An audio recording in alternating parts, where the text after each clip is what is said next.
Ayun po mga kababayan, so ngayon ay may lakad sila PJ, si Ralph, si Peter, and kasama si Quindy at si Jerome.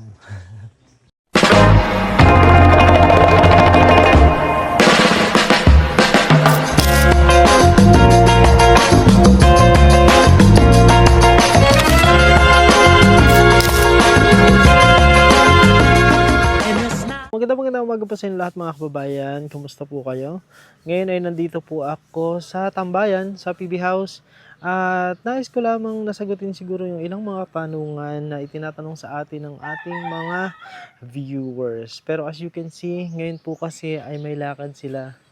PJ, si Ralph, si Peter, si Jerome, at si Quindy ngayong araw na to. Ayan. Ngayon po ay naghahanda na sila sa kanilang pag-alis.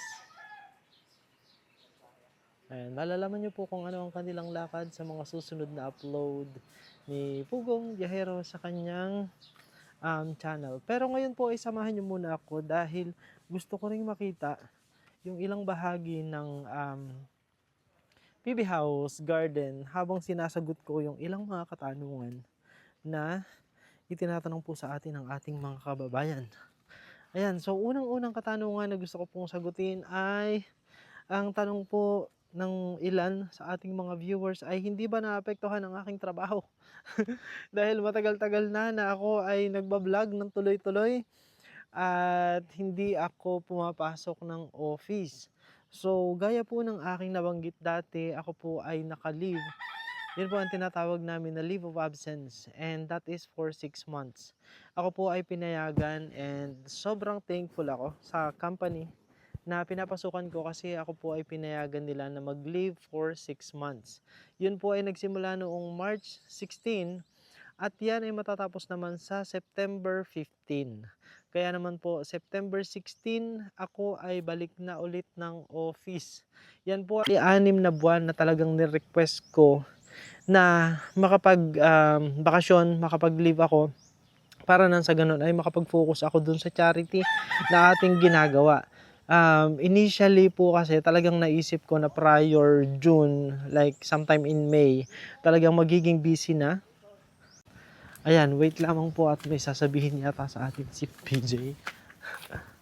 What's up? Oh, where are you? Oh my God. Namamasyal.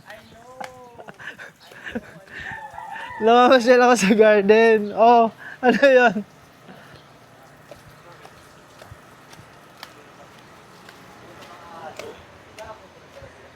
Ayan, so paalis na sila.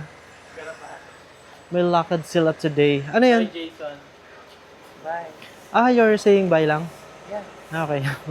Kala ko may pagbibilin ka. Ay, hindi. Okay. Kala ko nakahiga ka sa duyan. So, that's why. Iuhulog mo sana ako? Ha? Iuhulog mo ako? Saan? Sa duyan. Ay, hindi pag inulog kita, hindi ka na magkakapasain. Oy, grabe. Si Jerome Kapugi, man ni Jerome. Oh, wow. Abangan natin ang pagbabalik ni Jerome mamaya. Ayan. Papatanggal ang ilong mo, Jerome. Palit ka, palit. Palit ilong? Ayoko ng ilong na. Siyempre matango. Ikaw yung hindi nakita yung ilong ko. Hoy! Palitan kayo? Oo. Oh, grabe. Grabe. Alam mo naman talaga, perfect yung ilong ko. Hindi pa talaga nanggaling. Ang mga perfect ay si Junjun. Yeah, perfect. John. Wow. Yelo. Hoy! Si Quindy. Hoy, di Oy. Di Casio. Hoy, di pa ako nagsabi niya. Ayan, may kulitan po kasi kami pagka yung nandito sa TV House. Bye, everyone. Bye-bye! Enjoy, guys!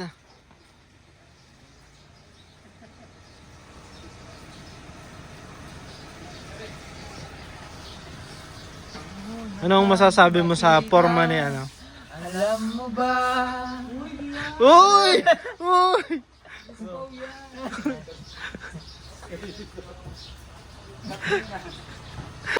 Pero may mga binibinhi po kasi ditong sitaw. Kukuha daw ako, dadalahin ko ng Mindoro.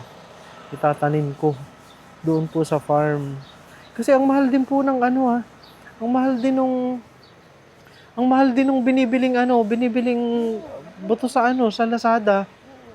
Grabe. Eh yan, ayan. So magdadala ako niyan tapos tatanimin namin doon. Ang ganda kasi nito, mabunga talaga, no? Sobrang daming bunga. Mahaba pa. Mahaba. Diba? Yeah, sobra. Pag nag-aani sila talagang isang bilao. Ang sitaw. Sitaw, di ba? Oh.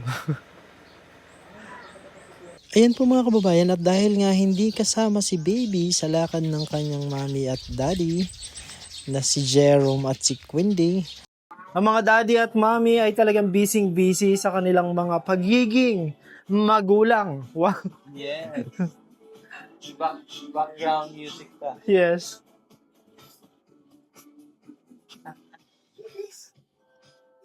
Mahirap ba maging daddy, Ralph? Mahirap maging daddy? Hindi. Mahirap maging mami. Mas mahirap maging mami, no? Ito kasi Mami nag-aalaga. pang mami talaga si Marami.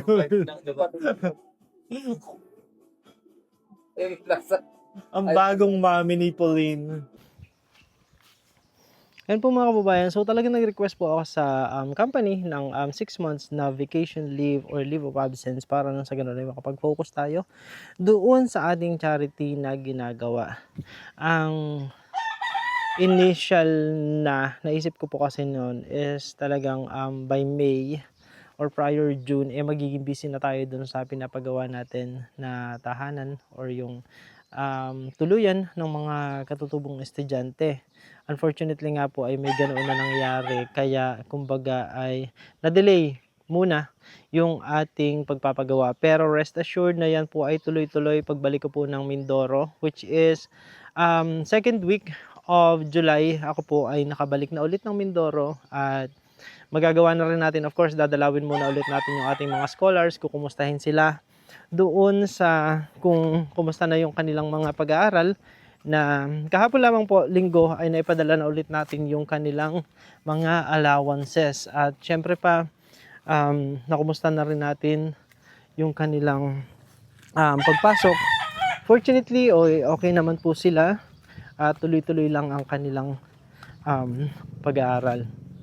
So, yun po ay yung una natin gagawin, pero isisimulan na din po natin yung ating pagpapagawa din noon ngang tahanan pag uwi natin doon. Pero meron pong isang bagay na gagawin kami ni Master saka ni Ren, ni Mastering Ring saka ni Ren Vlogs. At yan po ay mangyayari pagpunta po namin ng, wow, eto may mga pakwan pa dito. Sorry, na ano lang ako. Medyo maliliit na yung mga natirang pakwan, pero yung mga nakuha pong pakwan ni nila PJ nung isang araw, ang tamis. Grabe, naubos na namin nga halos. So, yan po ay gagawin naman namin ni Ren Vlog saka ni Mastering Ring. Isang bagay na ako I'm super excited.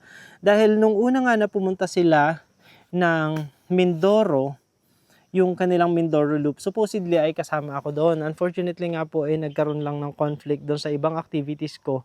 Kaya hindi na rin ako nagpumilit na makasama pa doon sa kanilang Mindoro Loop. Pero itong susunod na gagawin naman po natin, dahil nga doon sa lugar nila Master, mas marami po doon na yung mga katutubo na mangyan na maaari nating mapuntahan at matulungan. Kaya naman kami po ay pupunta doon siguro mga last week of July or first week of August. Kami po ay nandoon naman sa Sablayan. Yan, doon po sa ating mga kababayan na nakakaalam ng lugar ng Occidental Mindoro. Sablayan, Occidental Mindoro, yan po ang pinakamalaki based on land area, I think even on population, yan ang pinakamalaki sa Occidental Mindoro.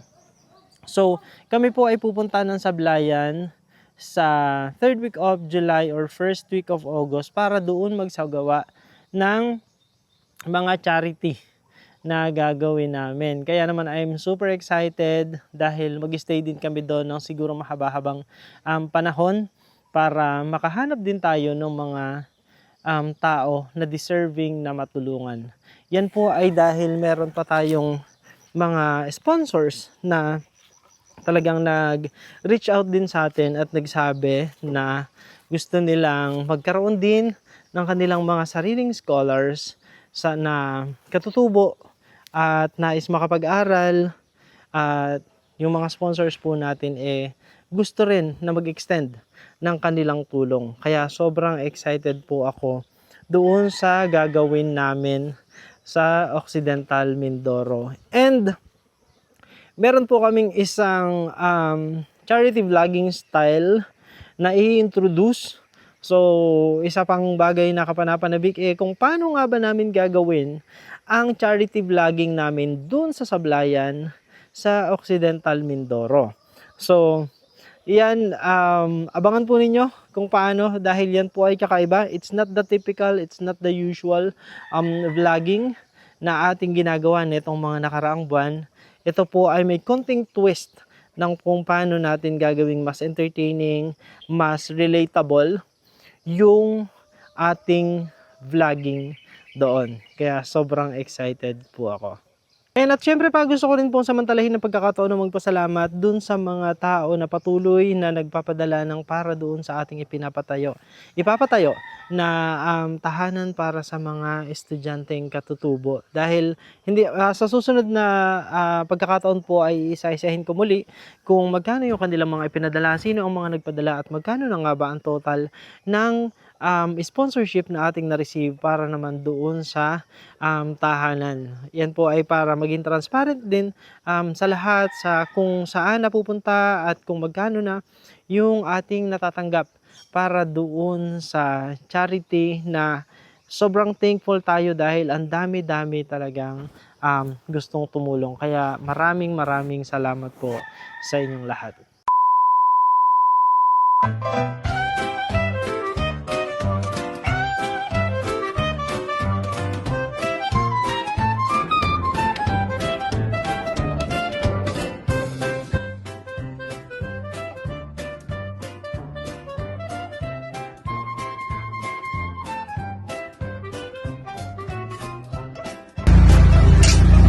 Mare, bakit parang problemado ka? Paano ba naman, Mari? Ang laki ng bill ko sa kuryente. O bakit, Mare? Magkano ba? Paano ba naman dating 2,000, ngayon 4,700 na? Ikaw, Mari, bakit parang hindi ka problemado? Kasi, Mare, ang baba ng bill ko sa kuryente. Talaga? Magkano ba sa'yo? Alam mo ba na 1,000 lang ang binabayaran ko kada buwan? Ha? Paano nangyari yun? Dahil sa PB Team Solar, bumaba ang bill ko sa kuryente. Paano nangyari yun? Libre na ang ilaw namin sa bahay. Dahil ang PB Team Solar ay merong mga solar lights tulad ng floodlight, street light na nagbibigay liwanag sa bahay namin. Alam mo ba, ito ay powered by solar. Kaya naman, talagang nakakatipid kami. Hoy, Mari, narinig ko yung pinag-usapan niyo. Saan pwede umorder? Mag-message ka lang sa PB Team Solar. Isang paalala lang po na mag-message po kayo sa legit at tamang page. Ang PB Team Solar, roon pong 129,000 followers. At nandito po sa inyong screen ang mga pwedeng tawagan na tao at mga contact number nila. Muli, maraming salamat po sa inyo.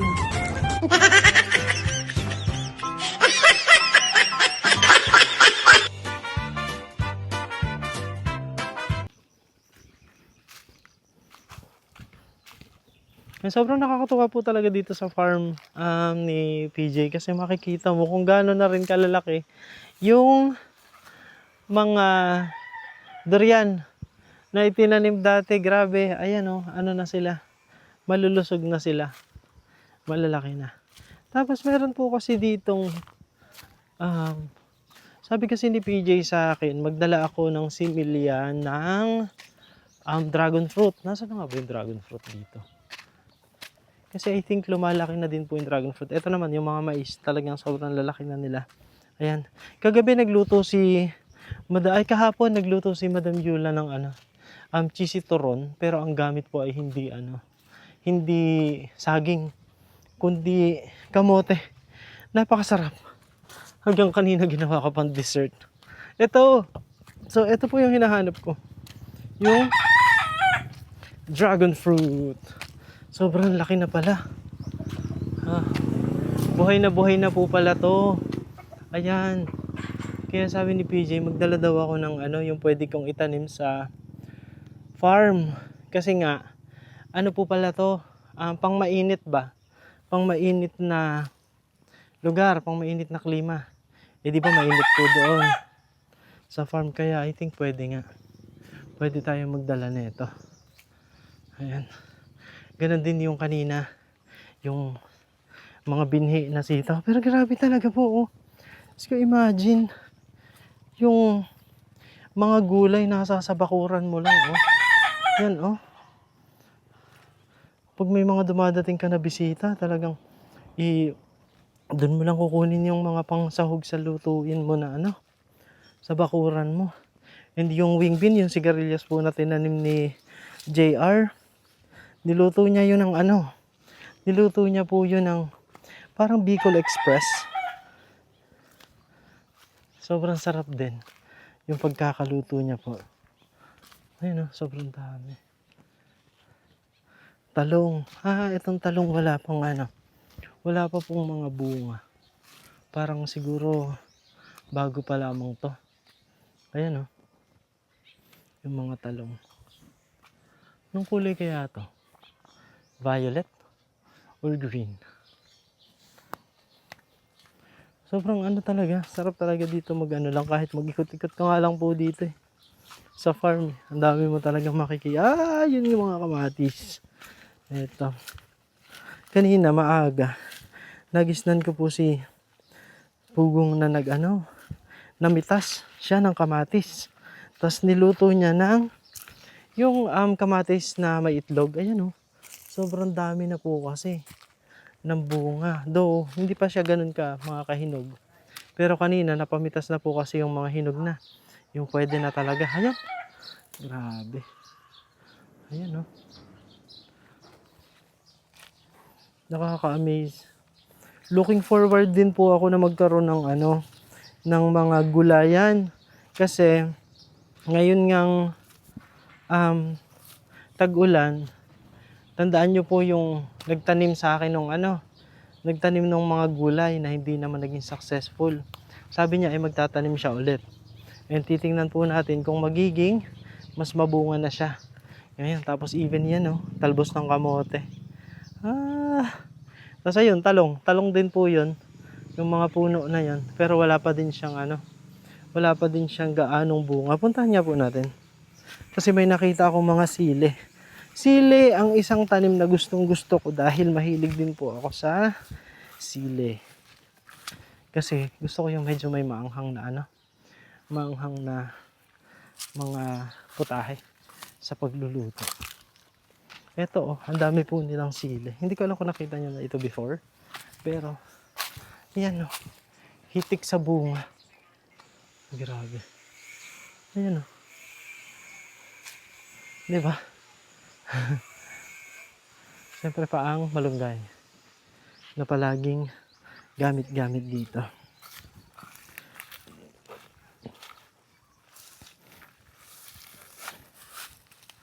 Ay, ako po. Na ako. Wala na ako sa tamang direksyon. Sorry.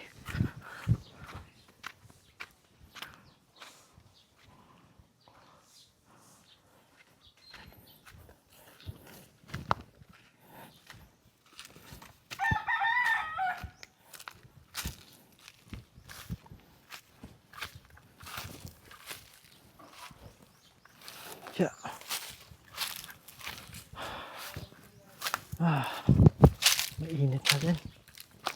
Papakita ko kung gaano kakagaling.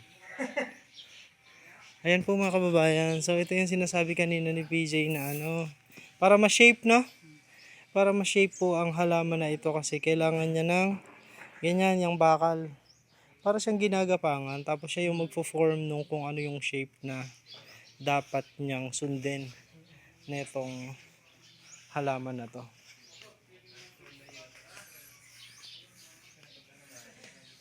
Maganda niyan. Pag ano, papabilugin pala yan? Pabilog? Oh.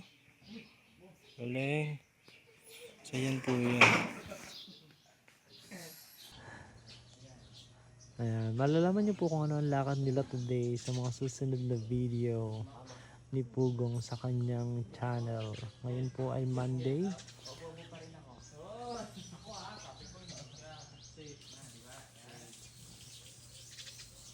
Ayan, tinuturuan niya kung paano kung paano i-shape yung halaman. Kasi papagandahin niya po yung part ng halaman na yan. Kasi napapaganda yan eh. Nasi-shape talaga siya dun sa parang pattern. May pattern. Andito lang po ako sa duyan sa ngayon. Dahil may kailangan akong gawin ngayong araw.